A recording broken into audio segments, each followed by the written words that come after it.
Alors l'étude Respire 21 part de l'hypothèse que les apnées du sommeil sont sous-diagnostiquées chez les nourrissons porteurs de trisomie 21 et que de ce fait, du fait d'une qualité de sommeil insuffisante, leur développement cognitif ne serait pas optimisé. Alors on sait depuis longtemps que les personnes porteuses de trisomie 21 font des apnées du sommeil, même les enfants, puisque les recommandations internationales recommande de diagnostiquer ces apnées à partir de 3-4 ans, mais personne ne s'était penché sur les nourrissons porteurs de trisomie 21 alors que leur cerveau est en plein développement.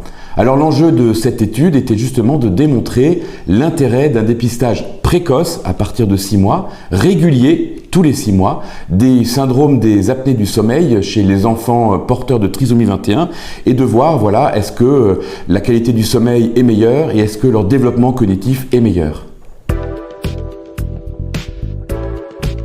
Alors les résultats de l'étude sont très positifs.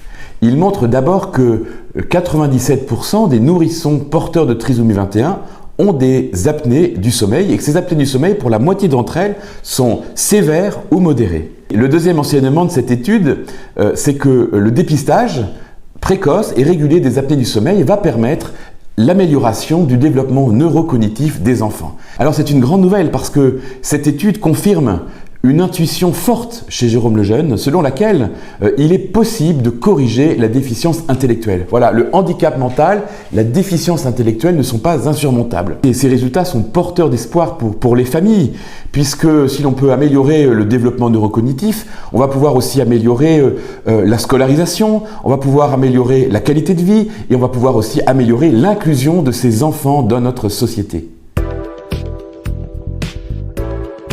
Alors cette étude et ses résultats sont le fruit d'une longue collaboration, une collaboration avec les équipes de l'hôpital Necker, emmenées par le professeur Fauroux, les équipes de l'Institut, les médecins, les chercheurs, avec les patients qui ont accepté de participer à cette étude. Alors je veux leur dire merci.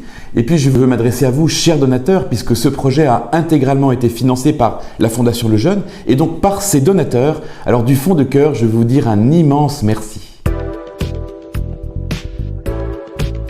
Alors il reste encore beaucoup de chemin à parcourir, mais fort de cette bonne nouvelle, nous sommes très mobilisés, très motivés.